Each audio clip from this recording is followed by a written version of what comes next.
Have you dreamed of bigger things for your life? Then you are in the right place. Each week, you will be given tips on how to change your inner dialogue, conquer your goals, and ways to step into a higher version of yourself.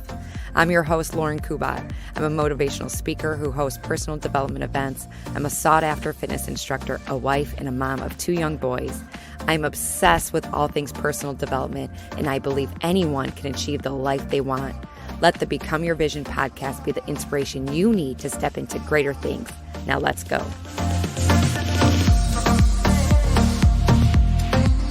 Hi, welcome to the show.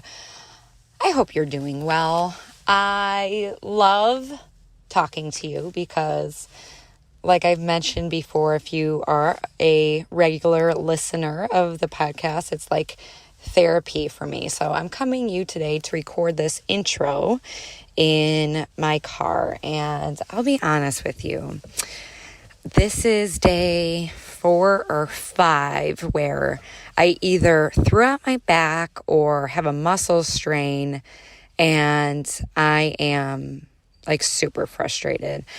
Last week my back was bothering me a little bit. I'm like, okay, whatever, aches and pains.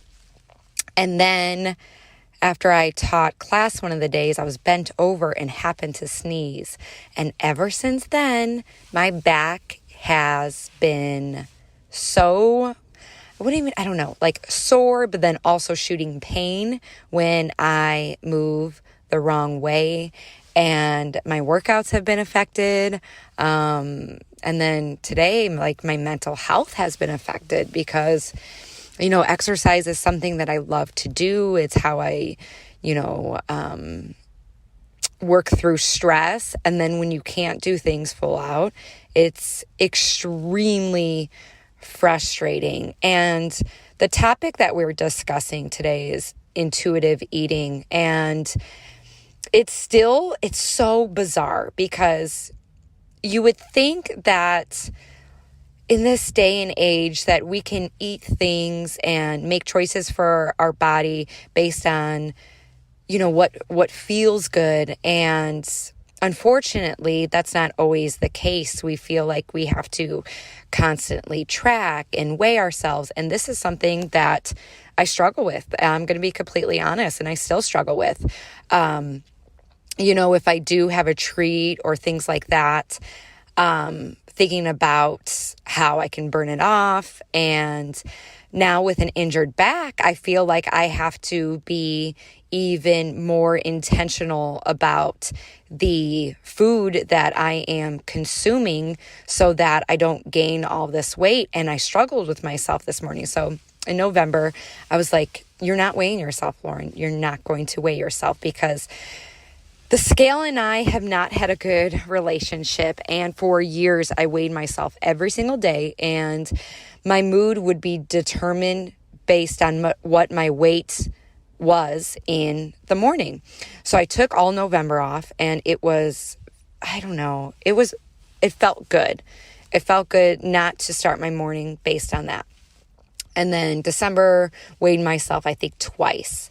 And the first day I weighed myself, I'm like, ugh. And then the second day I weighed myself and I was like, okay. Because I lost a little over a pound.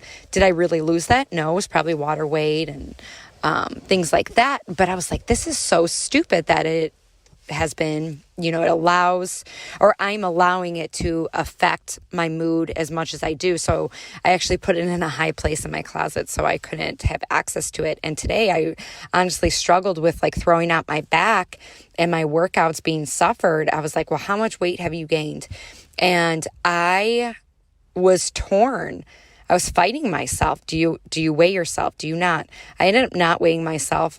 Plus, we leave for Mexico tomorrow, and I didn't want my weight today to affect my whole trip. And, every time I chose to have a cocktail or a treat or something salty, to be like, well, your weight's up or whatever it is. And I don't know if my weight is up, but I don't want it to affect my vacation.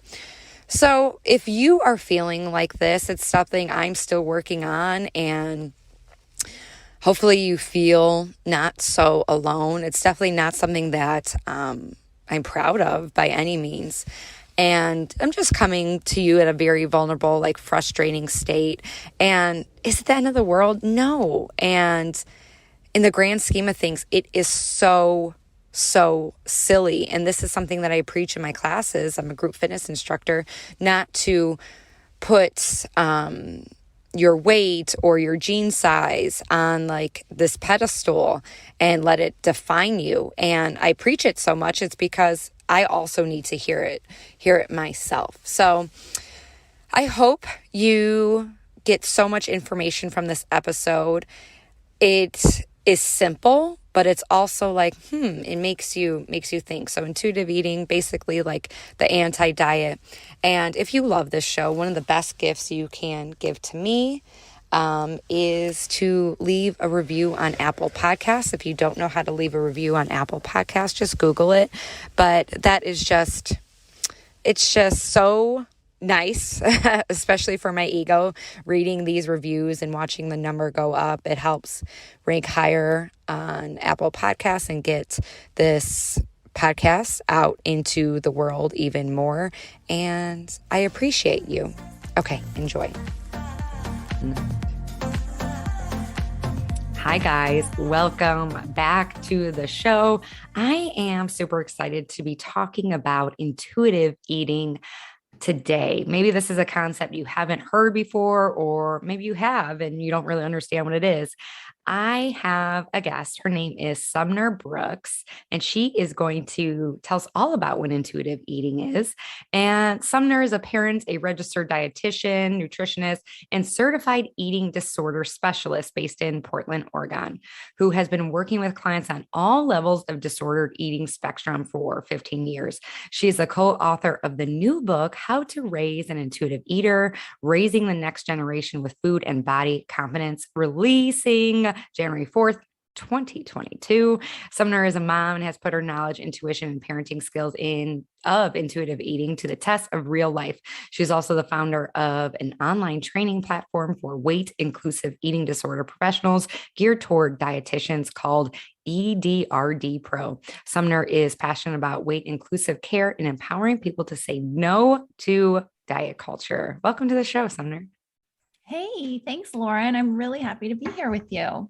Yes, I'm super excited. So let's dive right into what is intuitive eating for anybody who hasn't heard the word before, or maybe is like, what the heck is that? Yes, it's such an important place to start because intuitive eating was actually developed in the 90s by two dietitians. They refer to themselves as the original intuitive eating pros, if anyone has ever heard that term. And they are Evelyn Tribole and Elise Resch. They're both based in California and still practicing today, and both longtime mentors of mine that I just am totally indebted to for changing the way that I work and the way that I live and even my own healing. So starting with that, intuitive eating is the simplest way we can put it is how we are designed to eat biologically, emotionally, physiologically, spiritually, how we're designed to eat without a diet mentality. And we are designed with this incredible complex system of neurochemicals and hormones and nerves in our bodies that help us make sense of signals like hunger and satiety and fullness, from which we can really take some of that wisdom from the body and decide how we eat, when we eat, what we need to eat, and how much based on what's available to us. So that was sort of like a long roundabout way of saying that intuitive eating is just our naturally designed way to eat without kind of all these interruptions from diets and diet culture. Okay.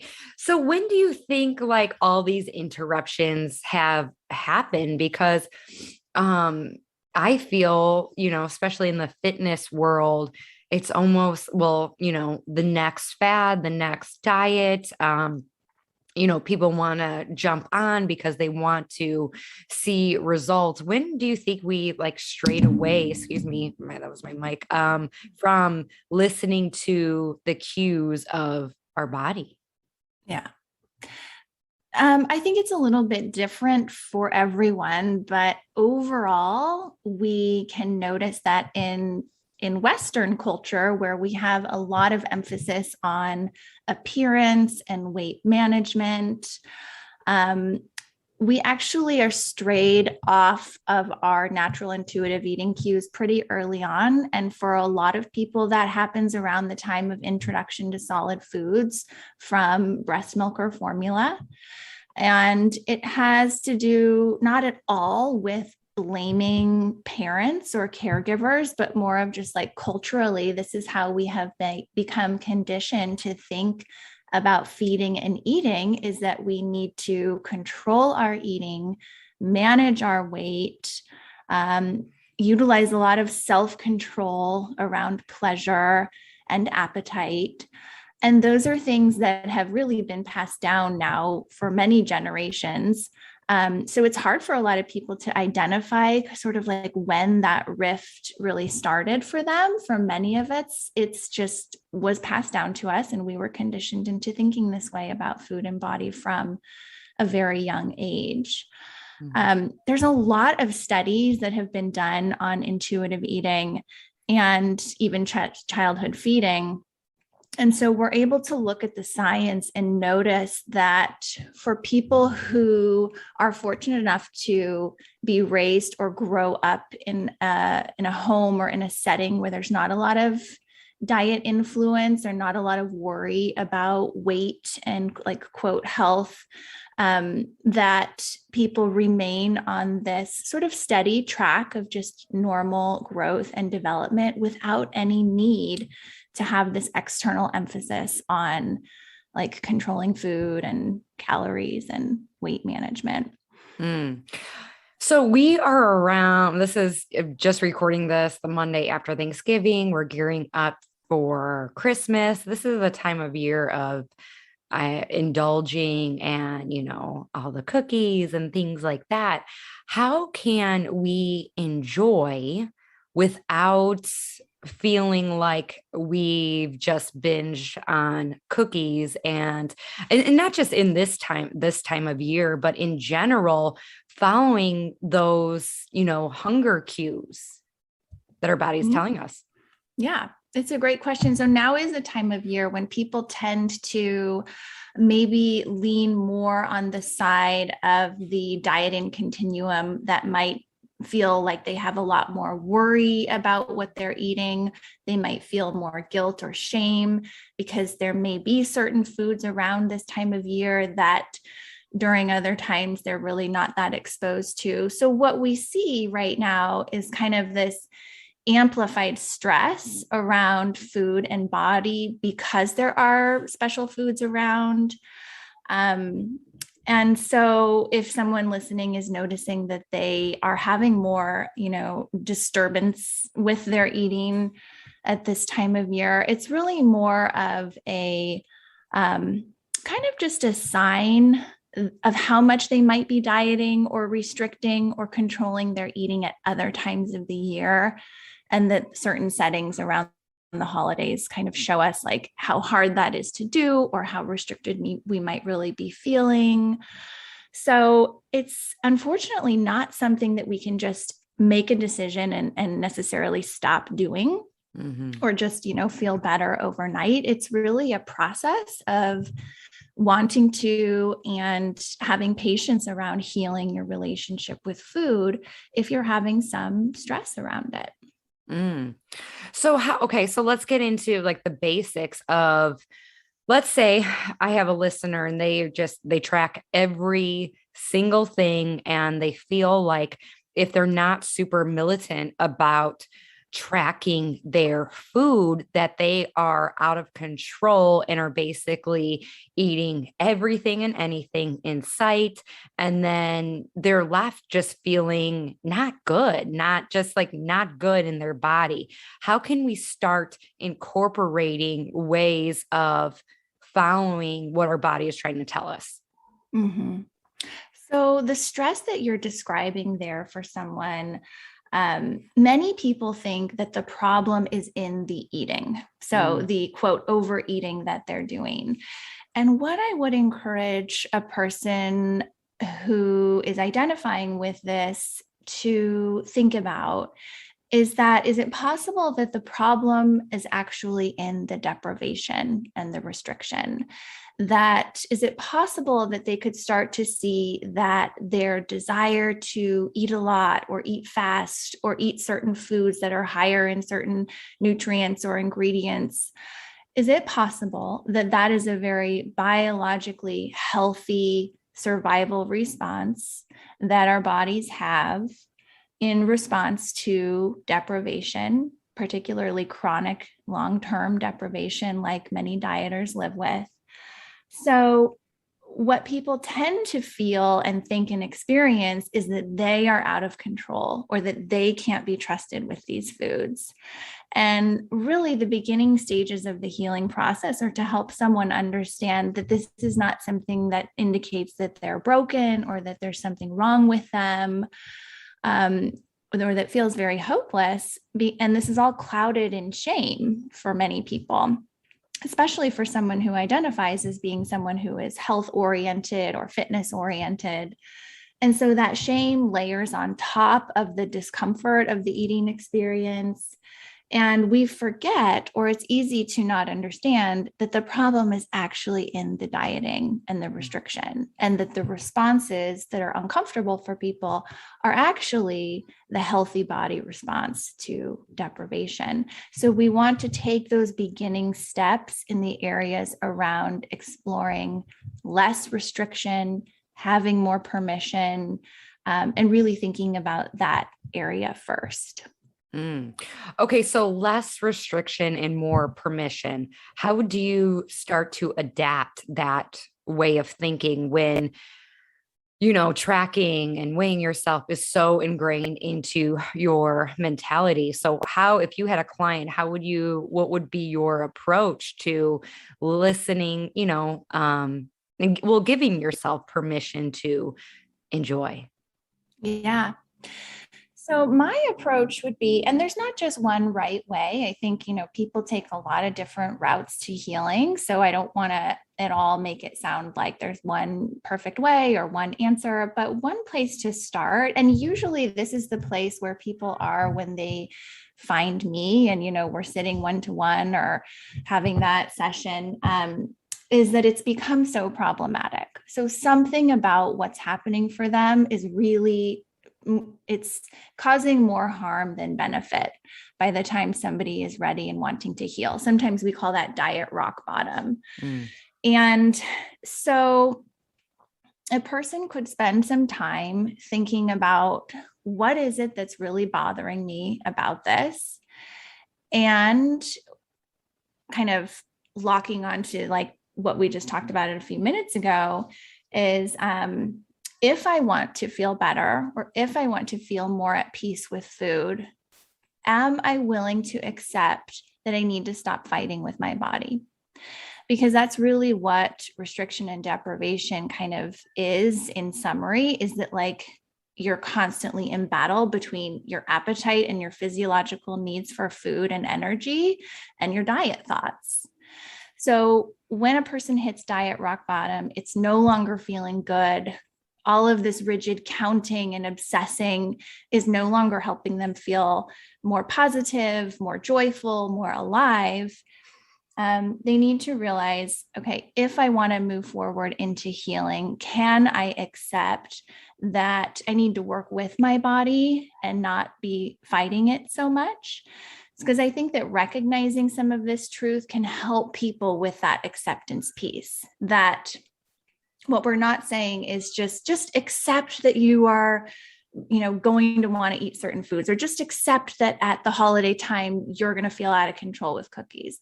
It's more of an acceptance around, how is it working for you to keep fighting your body? And is that the life that you want to keep living?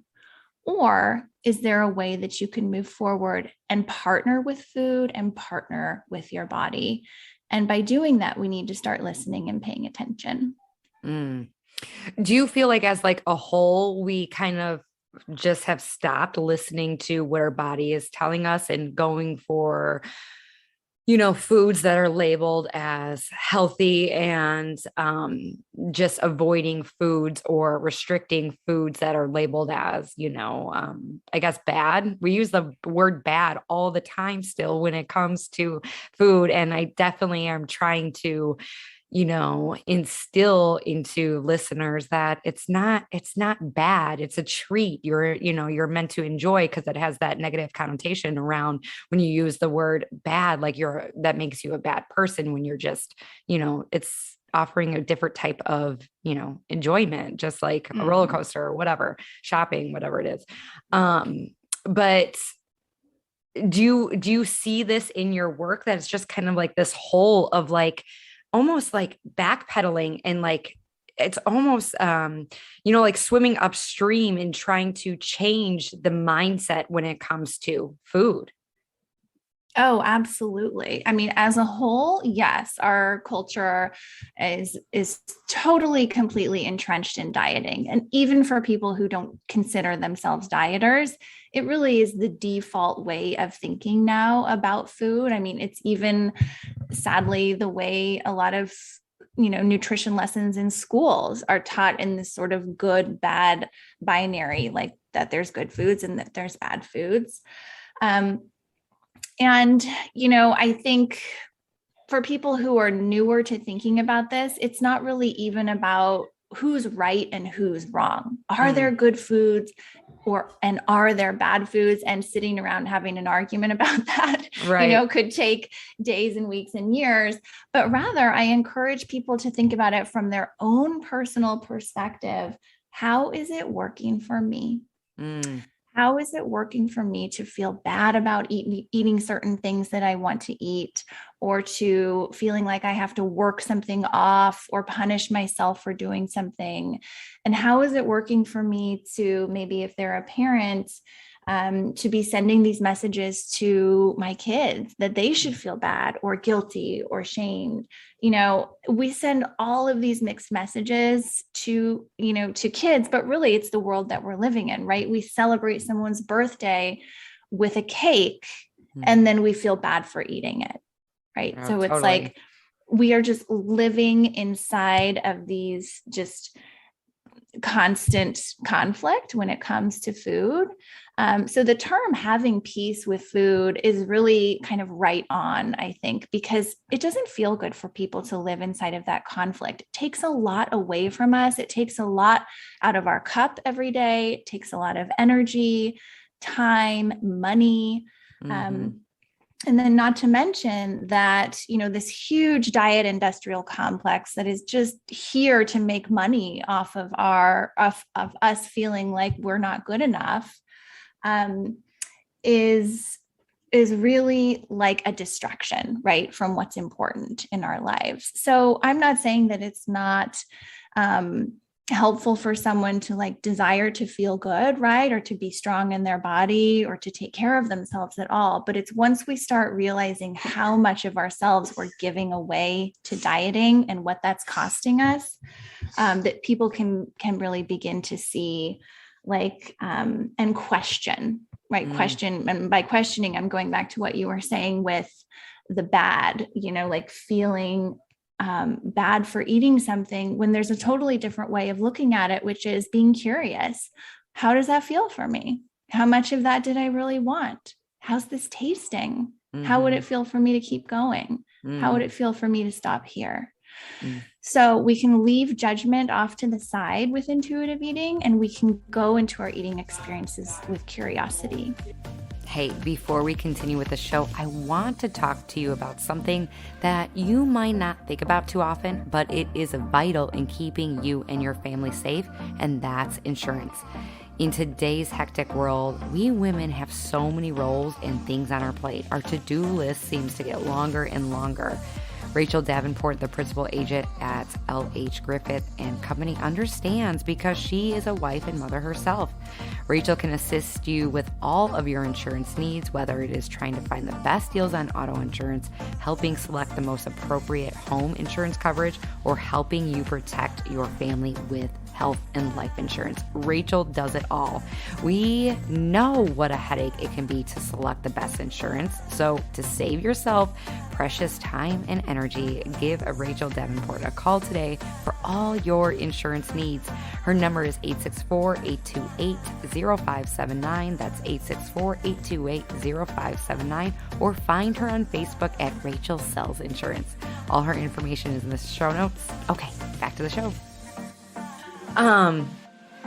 My question too is, do you feel like, I want to go into disordered eating and the levels, and do you think, well, basically, let's start here. What are the different levels of disordered eating?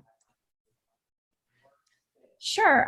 So I would describe it as really just a continuum or a spectrum, right? So on one end of this dieting and eating disorder spectrum, we have dieting, which is really, many people don't realize that that's on the eating disorder spectrum. But dieting, for the most part, is comprised of behaviors that for someone with an eating disorder, we would be counseling them to stop doing. So things like counting calories or obsessing about their activity or their energy burn, spending a lot of their waking thoughts thinking about food and body and weight loss. So all of the behaviors that we see in dieters, just because someone may not like check all the boxes of having an eating disorder, they are disordered behaviors. So the spectrum starts there and really continues all the way up into diagnosable or clinical eating disorders. And for many people, eating disorders don't just show up with one sort of set of symptoms. They really can change and morph over time.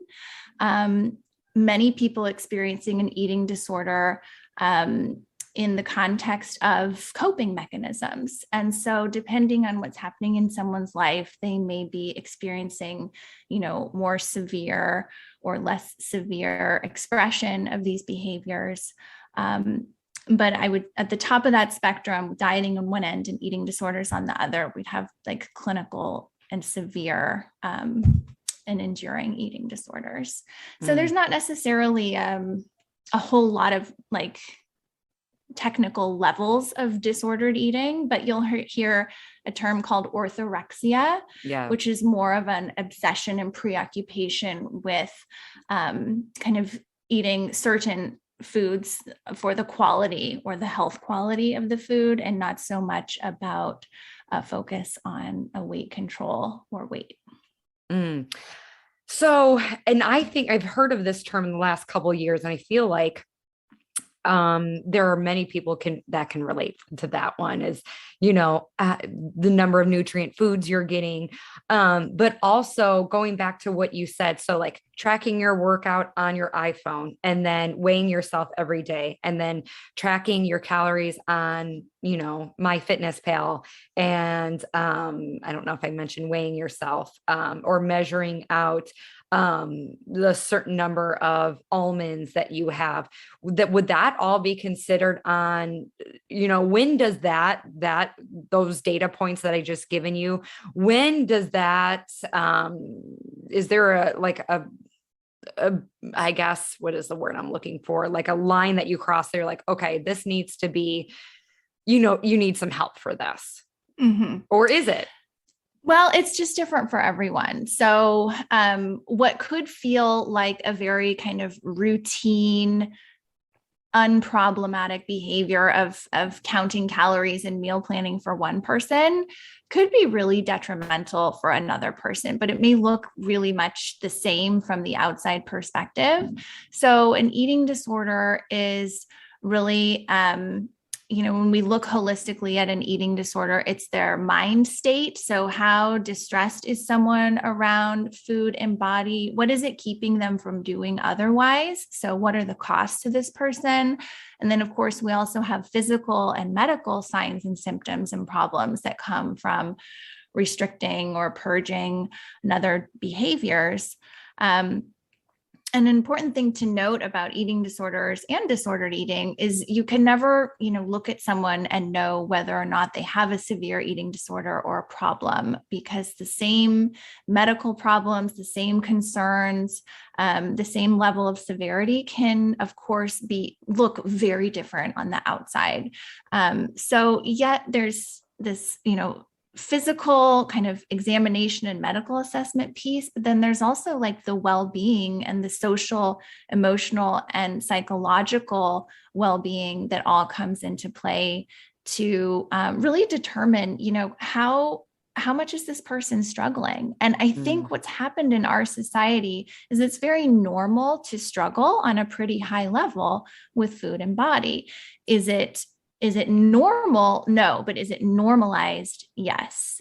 So many, many people are struggling every day. Some from the moment they wake up, the first thoughts in the morning are about food and body or guilt or exercise. But it's really up to the individual to decide, is this a problem for me? And if so, do I want to get help? And our culture, unfortunately, supports it. So we don't have a really protective environment for seeking help or accessing care. Most people can't afford or access eating disorder treatment. About 1 out of 10 people will get treatment for their eating disorder. So I think it's important, on podcasts like yours and others, that people start to understand that if they're suffering, it's normalized, but it's not normal, and they can get help for it. And even if they don't have, certain boxes checked on diagnostic criteria like low body weight or loss of period, things like that, that it can be a problem and they still deserve to get help. So if people are tracking all their food and avoiding certain social situations, not going out to eat because they might be tempted, or they quote unquote can't have something or can't enjoy something, would you consider that an area that's getting a little bit detrimental, or it's up to the person to decide whether it's affecting their happiness or not? Yeah, that's a tough question. So it really depends also on the person's age, because developmentally, like a young person, let's say teens and 20s, kind of that older teenage, young adult years, our brains aren't even fully developed yet. So in terms of being able to identify risk, right? Like, is it, quote, worth it to me to be living this extreme dieting lifestyle? I don't know that a lot of young people are really developmentally capable of assessing that risk and making a long-term health decision from that. But that's where a lot of people are. So caregivers, family members, friends, I do encourage people to talk to their loved ones if they feel like they might be struggling, because a lot of people do need some encouragement around, maybe just talk to someone, get a medical assessment. Things like checking hormones, bone density, that's not a common, it's not a common screening test, but it can be a really important one for a chronic dieter or for someone who has an eating disorder that's not been identified. Because there's a lot of really long-term health risks, bone health being one of them, but hormonal health, mental health that come with restriction that just can go unidentified. So back to your question of like, is it bad enough? There's a lot of considerations. Personally for me, if something were keeping me from enjoying time with friends and family because of food, that's enough for me to say, whoa, that's a big cost. And if it were my child or my friend, I would hope to encourage them to think about, what is it that's okay about this, that you're willing to sacrifice time with loved ones or joy or vibrant living for your diet. To someone else, maybe that's not enough for them. And so I do think it's really individualized, but I think that the more people can learn about, this isn't healthy for me, or, oh, this isn't a long-term sustainable way of eating and it's costing me a lot. Maybe I should think more about this, or look a little bit more critically at my dieting patterns. Interesting. What would you say, because this is a term people are still trying to wrap their, head around, including myself, what would you say like intuitive eating is not? Can you still be weighing yourself every day and still tracking to be living this life of intuitive eating? And also, what if I'm listening to my cues all the time and my cues are like, I just want 8 brownies every single day, all day? Is that an intuitive eater? Yeah, two really good questions, two separate questions. The first about, can I be tracking my food and weighing myself and be an intuitive eater? The answer to that is really no. And the reason why is that tracking and weighing are pretty hefty external measures around kind of evaluating what you should eat, or how you've been eating and how your body is doing. Intuitive eating is really internally driven. So we are looking for how we're feeling. We're looking for being energized from what we eat. We are looking for a sense of satiety. We're looking for that sense of permission to eat when we need it, how much we need. If a person continues to do the tracking and the weighing, that's actually reinforcing those brain pathways that are all about dieting. So it's going to be distracting someone away from being able to trust their body. And with intuitive eating, we are building trust and we're returning to trust. So it just becomes really difficult and probably quite frustrating for someone to kind of walk that middle line and do both. Certainly, I think a lot of people do, because I think that's like part of the healing process for a lot of people, is that for a while they're in the middle somewhere. So if somebody feels like that's where they are, it's not that they're wrong or they're doing something wrong, but it's really understandable, because we live in this culture that kind of tells us we need to do one thing, but the part of us that wants to heal and like be at peace with food and not worry about food and not live with this disordered eating really needs to be engaging in new pathways and building new relationship with food and leaving those old things behind. Awesome. I want to piggyback on that first question that we're just talking about here before we get into the brownie question. What are some ways that a person can start incorporating intuitive eating and little habits that they could put into place where they can start trusting themselves again? Mm-hmm. Yeah. It's hard. Like, let's start there. That, like, for someone who really relies on dieting to give them a sense of validation or enoughness, it can be scary and really strange to start disengaging from that. So bravo to anyone who's doing that. And where to start. I also want to kind of like just put this in here that someone listening who may have an eating disorder might say or think, I want to try intuitive eating. And for whatever reason, maybe they feel like it's feeling more problematic for them or causing more problems, right? If you have an eating disorder, you probably need some support and treatment. Not to say that intuitive eating wouldn't help, because I do it and many people do infuse intuitive eating into treatment.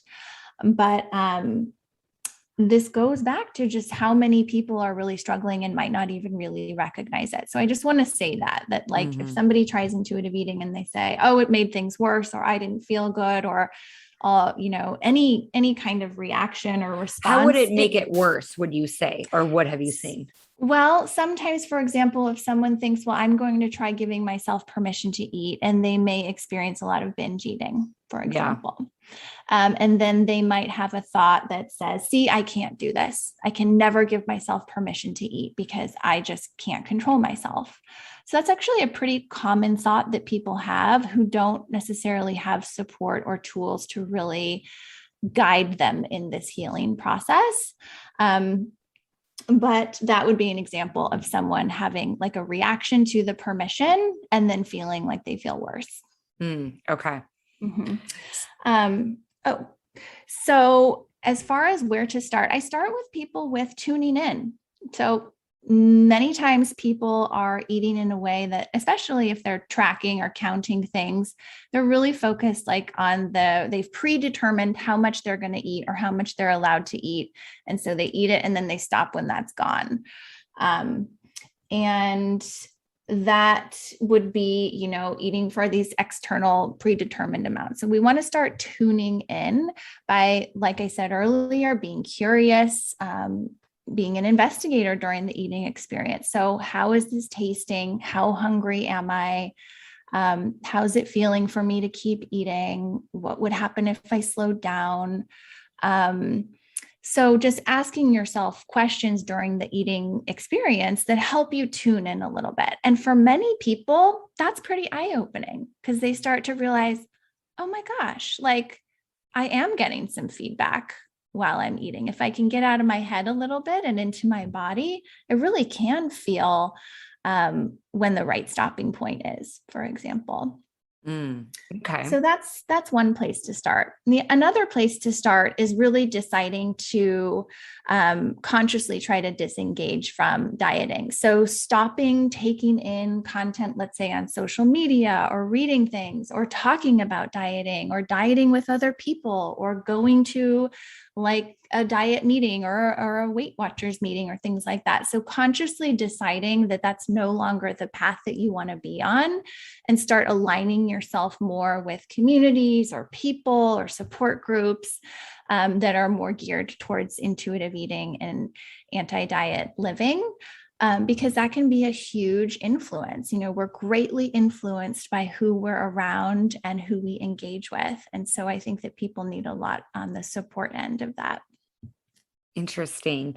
Now, okay, so going back, this is kind of a segue too, is like, okay, I'm listening to my body. And like I said earlier, and that's what I want all the time. I just want brownies. They are good. You can add nuts into them, make them crunchy. They're just like so good for my soul. And that is what I continue to eat because that's what my body is telling me. Oh, something sweet right now is good. And it's, I'm feeling full from it. And how would you go about that? Is that okay? Would you say? Yeah. Oh, I would say that's great. What's not intuitive about that? So keep going. Telling me more about, I didn't hear anything problematic. Well, all I heard was kind of the woven in assumption that this is bad. Yeah, sure. The nutritional value, like, there has to be some malnutrition that you're not getting all the nutrients that your body thrives on when you are just eating, constant sugar and and as a result, you may feel tired and slow, but still it tastes good and it feels good in the moment. And I'm listening to those cues. I love what you're doing here because this is really how we get into this and really understand this. So some of what you're saying is you're describing some of the body wisdom, some of the feedback with a lot of brownies over and over again. How does it feel? Not so good. Mm-hmm. Is that really how you want to be choosing to take care of yourself? Is that a way of eating that really aligns with your values, with food and life? So would that be a self-care move to only keep eating brownies when they make you feel that way? No, it wouldn't. No. So intuitive eating is about self-care. And it's about listening to what your body's telling you. And so if you're eating something and your body's telling you, okay, not feeling so good, we can listen to that. But what's different is listening to diet police in your head of you are bad for eating this. You should feel bad. That's like emotional kind of bad versus what is your body telling you? You know, sometimes I'll eat brownies or cookies or pie or whatever. And I'm like, that feels good. That does not feel bad. So that's Same. the trust. Yeah. Okay. So that's the difference. And that's where we're going, is into trust, but you do need to listen. And then the other thing is, like, you know, about the questions about malnutrition, we don't get malnourished overnight or in a couple days even, right? So it's a much broader, bigger picture, our nutritional status is. Do we really think that someone is just going to eat brownies? If they're a 2-year-old, yes. But even a 2-year-old, if you gave them lots of different options, would they keep only eating brownies? Right. Yeah. I don't think so. They wouldn't. We Right. just don't. And that's because of habituation. We get bored with foods. We are naturally seekers of variety, of not just nutrients, but tastes and textures and temperatures and flavors. And that's all part of the trust too. Isn't it? Like, if you haven't had brownies for 2 years, you're going to want brownies. But eventually you're actually going to want a tuna salad sandwich or something. Like, you're just not going to want to keep eating the brownies. But most people with a diet mindset, they don't ever let themselves really have enough where they're satisfied. They don't get to that point of like all foods are emotionally neutral. So they're just sort of constantly in this like little kind of chronic stage of like deprivation. They've let themselves have some, but they haven't really given themselves permission to eat. But the studies on intuitive eating are looking at things like this. Like, will people naturally seek out a variety of foods? Yes. Is it unhealthy to give yourself permission to eat? Nope. We actually see that people who are intuitive eaters, or who rate higher on the intuitive eating scales, which have been validated, that they have better long-term health markers. They have better like blood pressure, for example. Weight is not calculated in there because weight is not a measure of health. So we look at actual measures of health instead of just weight. But at the same time, weight stays more stable for people who are intuitive eaters, rather than yo-yo dieting and chronic dieting, which in and of itself, weight cycling is really detrimental for health. Wow. Now, would you say, okay, let's say I'm including another example here. Let's say I'm like, okay, I'm done with tracking. It's causing me way too much stress, and I'm just going to be in tune with my body. And I do that, and picking foods that are like, oh, this tastes good, and stopping when, you know, it's no longer good and I'm full. And then over time, you find that you're like, oh, my jeans don't fit, and I'm not feeling good in my clothes anymore. And how do we go back on, I guess, you're eating all the things that, you know, feel good and you think are providing you with energy, but then your clothes stop fitting and that doesn't feel good to you. How do you go about that? Yeah. I think there's a few different things that are considerations here. The first being that in our culture, and, you know, the vast majority of people assume that a higher weight is not a healthy thing. And for many people, and in many cases, a higher weight is not necessarily a bad thing. It's just a higher weight. So somebody who is just now moving into intuitive eating, maybe in the first time in their adult life, weight might change, might go up, might go down, might stay the same.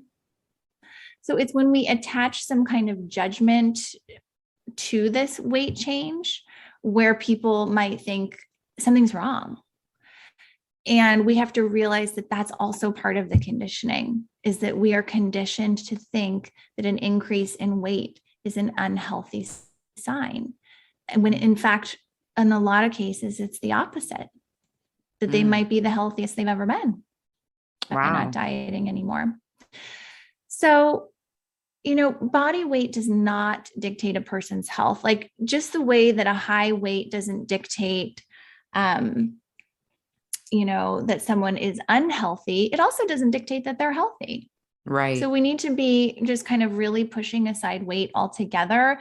So if this person is concerned that their body's changing, or maybe their weight has changed really quickly, could there be something medically going on with them?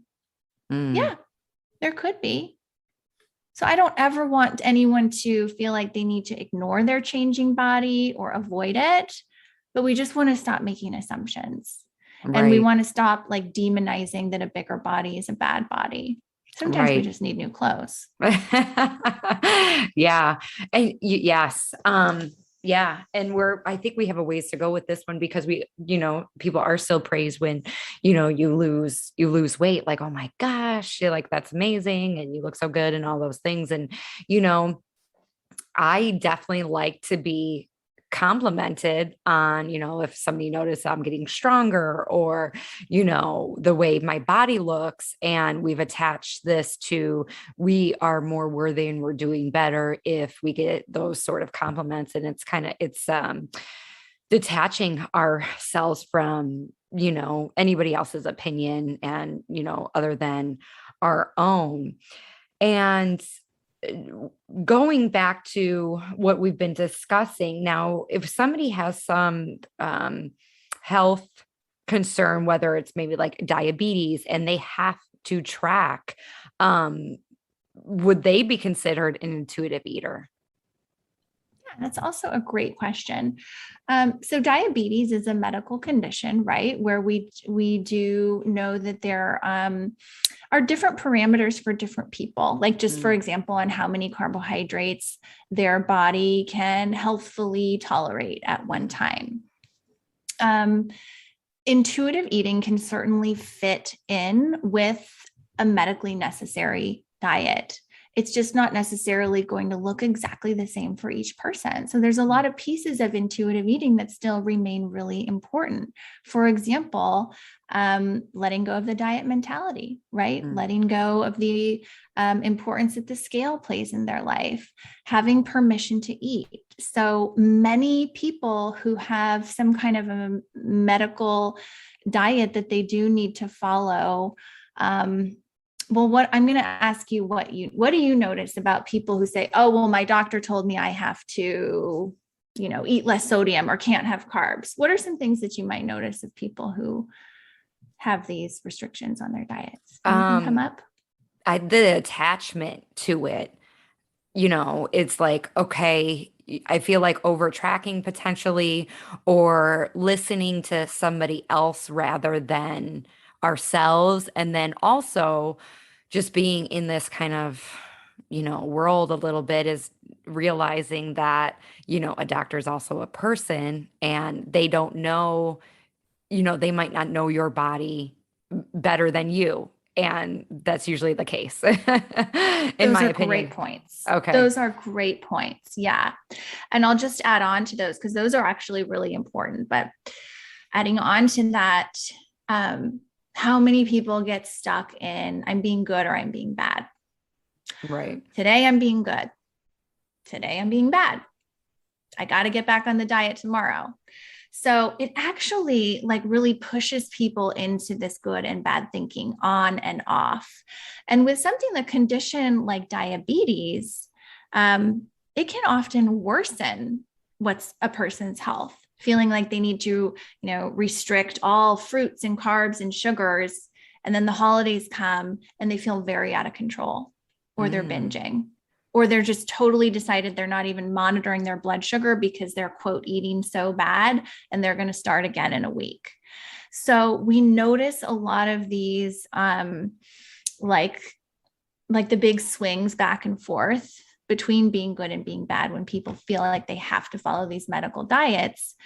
And what intuitive eating can help with is being in actually just a better place overall on average, where because you might have this permission to have a brownie, you could include a brownie with your meal that makes it more satisfying. And so we really want to think about how satisfaction plays into preventing the diet binge cycle or the on and off eating. And intuitive eating is hugely helpful for that. So intuitive eating also really promotes a person being in charge and having choice. So what do I choose for my body? How do I want to eat? Do I want to eat in a way that leaves me feeling energized, that I know is taking care of myself, but I also can value how important it is for me to feel satisfied from my food, right? So can we hold more than one thing at one time with our eating and not have it just be this all or nothing thinking about it? Mm. Yeah, so they're really compatible, actually. Yeah. Wow. Let's go into, I want to finish with how we can raise an intuitive eater, because there's all these mixed messages, and what our grandparents and our parents told us, we're seeing that as a little bit, it's different. And I definitely want to raise an intuitive eater. I want my boys to be able to listen to their bodies, but there is this control. I feel like I'm working through, as far as like, if they're eating goldfish all the time and that is what they're choosing, as a mom, I feel like I am doing a disservice to them when when they're not eating like more, quote unquote, this is probably about, with the diet, sticks with the diet world and the diet culture, is like nutrient dense foods.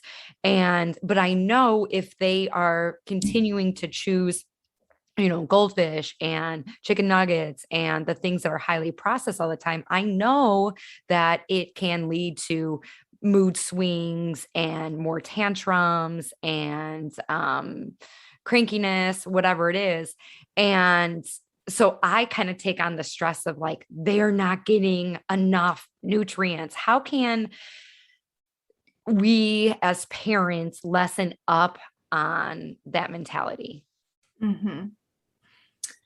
Yeah, it's hard. So just by listening to some of what you're saying, I'm like I wonder where you learned that, those thoughts that you're having that are giving you this just such strong urge to control them, because every parent has those voices that you're describing, but they all sound a little different. Yeah. And so I wonder, okay, this parent heard something at some point that really stuck with them. And then they're really attaching to that as truth for their kids. And then I'm wondering how this relationship of mom being worried about these outcomes and mom's reaction when kids are eating these foods is playing into each other. And I'm wondering how parents kind of pressuring kids to eat in a certain way is actually causing their kids to not eat the very foods they're wanting them to eat. Because this is what we see happens in the feeding relationship, that if parents have their own agenda for really what they want the kids to be eating, kids are really sensitive to that. And they're also really curious about it. And it happens from a very young age, and kids know when there's pressure to eat certain things. And they're way less likely to eat those things. And they're much more likely to eat the foods that are withheld or limited, or that they might get a little emotional reaction from parents when they eat them. So those are really important things that aren't talked about enough, is that kids unconsciously do have a reaction to our reaction. So that's a pretty big ship to turn around. Yeah. And don't get me wrong. Like, I feel like a lot of people are like, is your child allowed to have this? Or they do that? I'm like, yes, I take them through the drive-through at least, once a week. We finish every night with dessert. Like, definitely they're able to have those things. For example, how I grew up, one of 5 highly processed foods. My mom worked a lot. There wasn't a lot of like homemade dinners. We kind of all ate by ourselves. A lot of pizza and like frozen burgers and diet Diet Pop or Diet Soda, depending on where you're at in the US. And then I did have a weight gain and was made fun of for being chunky. And I didn't like the way I felt. And as a parent, I guess I want to shift that. I don't want my kids to feel like the pressure from me, even though maybe they have. But I want to change that if that is what they are feeling.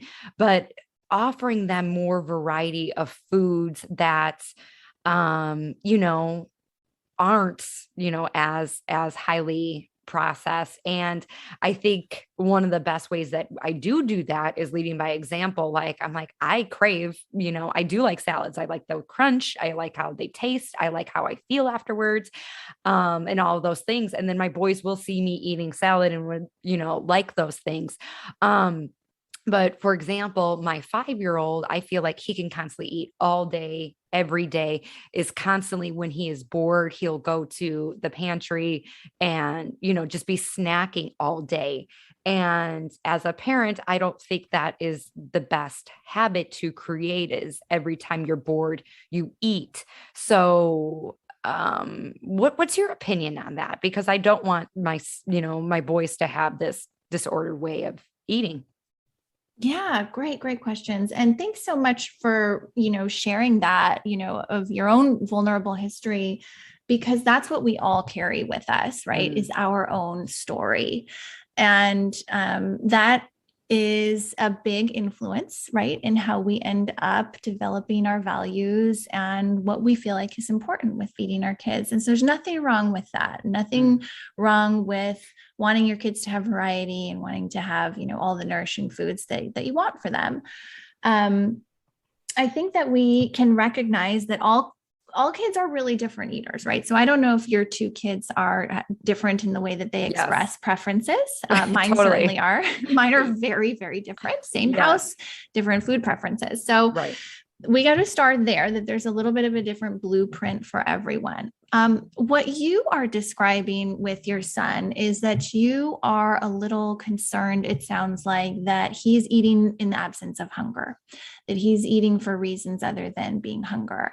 And I think that, that's a really human experience. First of all, a lot of us do that. It is distracting. It does feel good. It can be soothing.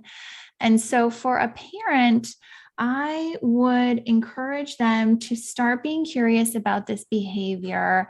And in terms of wanting to change something, I would think more about, is there an unmet need? Is there something that could be more fulfilling than having the best option being going for more food?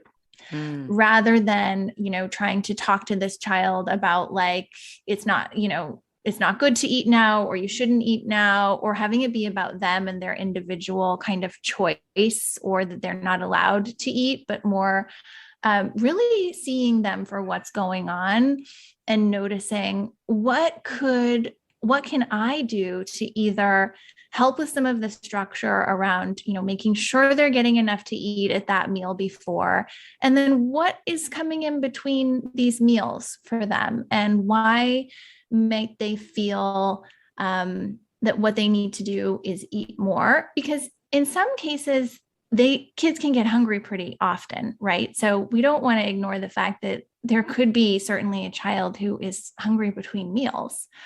And that's where it gets kind of nuanced and complicated, is that we don't want to shame a child for their hunger. But also, it's okay for kids to feel hungry. Like, it's okay if it's not quite snack time and they need to know that they're going to have something in a little while. And so I wonder what you might think about, maybe observing this for a few days and seeing if you can gather any more information about what's really going on in these moments. Seeing if you can identify, is there something like an unmet need going on that we can fill this with, so that they don't have this void if they are eating and they're really not hungry? Or can we just be a little bit more clear about how we're handling snacks in the house, and that, you're going to say, I'm going to be putting a snack together for you in about 30 minutes. So here's what we are going to be doing until then. So it's tough because I don't want to assume that like every family has the same situation, right? That there's a parent there that's home during these times, all these things, right? It's really different and there are challenges. So is anything coming up for you around what I'm saying that's either bringing up another question or a thought that's maybe been evoked that you'd like to share? Yeah, totally. There's like two more I want to touch on before we leave.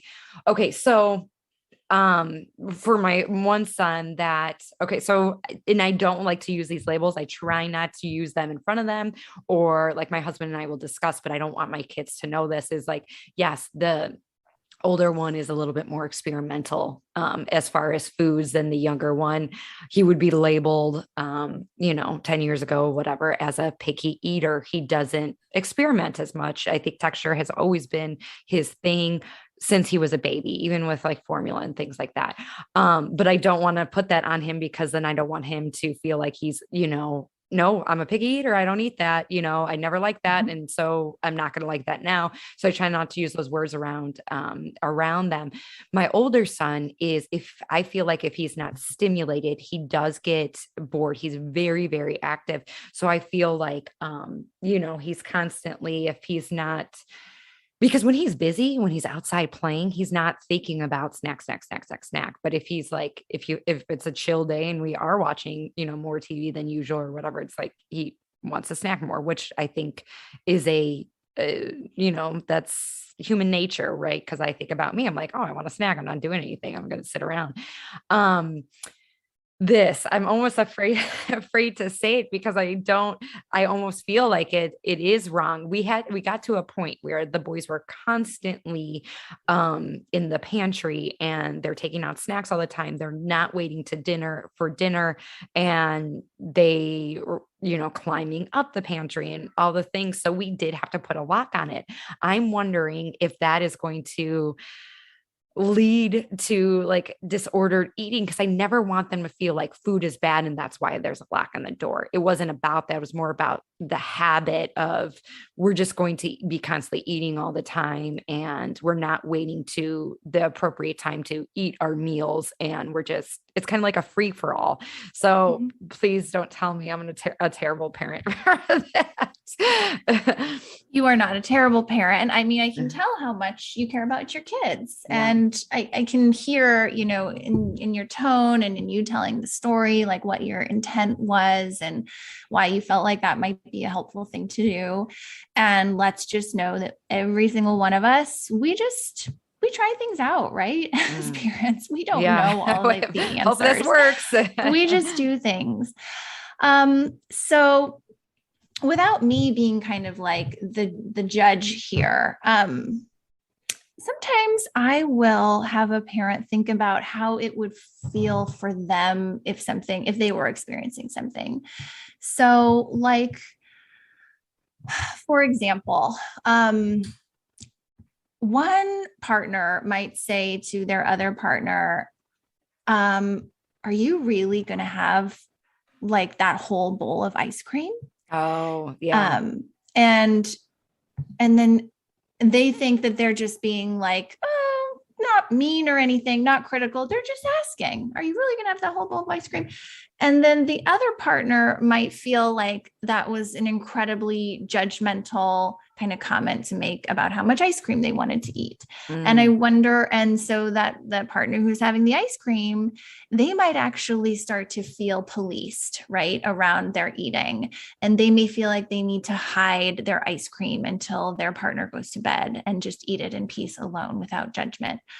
So there's just, what I'm saying is there are humans and people pick up on this idea when we are being restrained or food is withheld or judged.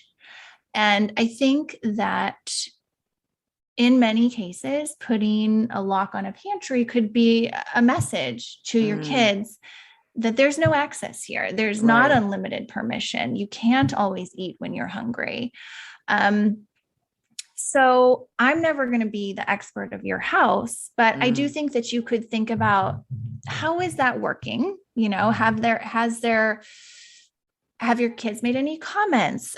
Is there seem to be any more problems when the pantry isn't locked? mm, How are they eating over at friends' houses or grandparents' houses or other places? Um, are there more food issues or less food issues?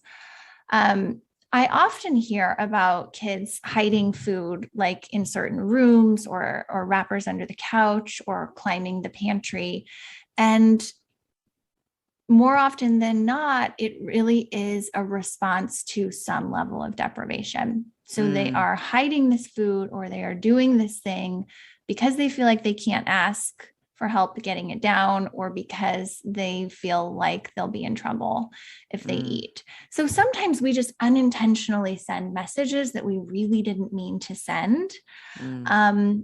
But for a young child, any level of deprivation is going to feel pretty strong. It's going to be Right. like a pretty strong message that, like, your eating is something that is judged by someone else, and then there may be a consequence for that. Mm, So we want to try, if we want to raise intuitive eaters who are not eating in this way of compensating for this threat of deprivation, then we really need to try to reduce any threat of deprivation. mm. That no, I think that's so good, because if there was a lock on the pantry and I had to like enter a passcode that I didn't know, I would be pissed, you know. I'm not gonna lie. I'd be like, what the hell? And it just kind of goes back to childhood. Our house was a free for all. We ate whenever, you know, whatever there was. And I feel like as five kids, it was like, whoever got to it first ate everything. So when we got to it, we're like, oh my gosh, there's crumbs left. And it was so annoying. I remember that. But then going to over to my friend's house, she had to ask, permission to eat. And I felt like that was so weird because I never had to do that. But it's weird that I still remember that. But yeah, it's Mhm. definitely something that we are going to consider. And really, we forget to close the pantry all the time, so it is often that it is open. It's just, especially our 2-year-old, he would eat, we call them, it started like their breakfast bars, and that's what he would eat all the time. And I got to the point where I'm like, he's only eating breakfast bars, or like rarely anything else. So then I'm like, okay, this is, you know getting to be, like, I thought, maybe unhealthy, but changing that. And I think it's hard, especially for our 2-year-old, like, they can't really communicate. My 5-year-old, yes, he'll understand, like, okay, and I feel like opening that conversation. What are you feeling right now?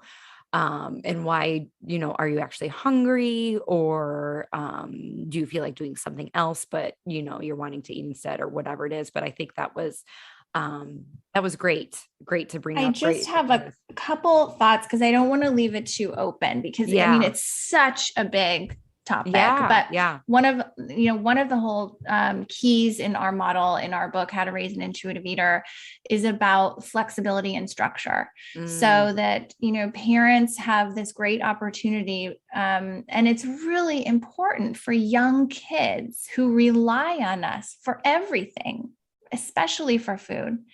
It's really important for parents to create a structure of eating for the day, because mm, kids just are not capable of doing that for themselves. mm. So, like, my son, who's now going to be 4, but like when he was 2, he would wake up and he'd be like, I want fruit snacks for Yeah, breakfast. right. And, very little vocabulary, very little ability to kind of like actually think about what's going on. But what they're saying to us then when they want the breakfast bar or the fruit snacks is, I'm ready for breakfast. I'm Mm, hungry. And right. that's what's at their eye level. That's what they're remembering. That's one thing they know they like. It's finger friendly. It's quick. So they might actually be really hungry in the moment. And that's something that they know is quick. They don't want you to say, I'm going to go take 15 minutes and make you, a breakfast. So they're just expressing what makes sense to them. Right. But it's our job as the parents to say, oh, I can see you're hungry. Let's go sit at the table and I'll bring you your breakfast. Mm, So intuitive eating for kids is not like this free for all of like, just leave it all open and let them choose what they want, because it really developmentally, they're not ready for that. They need their caregiver to create the meals for them and create the structure of the meal and snack times. And then along with that, with flexibility, so that we show them, oh, when our friend Anne brings over muffins or cookies, we can have one, even if it's not snack time. Like that's flexibility, but you're also really showing them consistently, there will be a variety of foods. I am going to make sure meals and snacks are ready for you. And it's also okay if we feel hungry between meals and snacks. Yeah. So that's helping them a lot when we create that kind of a routine. So I'm not sure if that also helps you totally answer that question. Yes. And I'm so happy you added that to the point that I made, because I think that is, remembering it, especially with kids, it isn't a free for all, because, as we're still processing the things for ourselves, we might think that, but adding that structure, especially for a little brain that is still developing and creating healthy habits. We have been talking, I feel like I could talk with you all day. Where can people find you? I'll include that in the show notes and where they can follow you on social media, but also when your book launches, you have a book coming out as well. So please mention all of that. Yeah, great. Thanks. People can go to Intuitive Eating for Kids. That's the number 4, intuitiveeatingforkids.com. There's different links there to order the book and to learn a little bit more about myself and my co-author, Amy Severson. And then I'm also on Instagram, and you can follow me at Intuitive Eating RD. Awesome. Yes. You brought so much value to this episode, and I appreciate so much. And you need to go follow her because I feel like we just hit the iceberg today. And we've been talking for so long, but like I said, I appreciate you and hope you guys learned so much today. Thanks for being here. Thank you so much, Lauren. Great job on your podcast, and congrats on the growth. And thanks for having me. Yes, of course. And you guys, remember, you got this.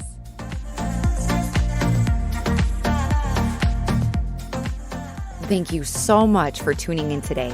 If you love this episode, make sure you are subscribed so you know when more episodes come available. My goal is to inspire others to become their vision, and one way to get the word out is with reviews. I would really appreciate it if you left an honest review on iTunes, and it would mean so much to me. Thanks again, and remember to go after the life you want. Bye, guys.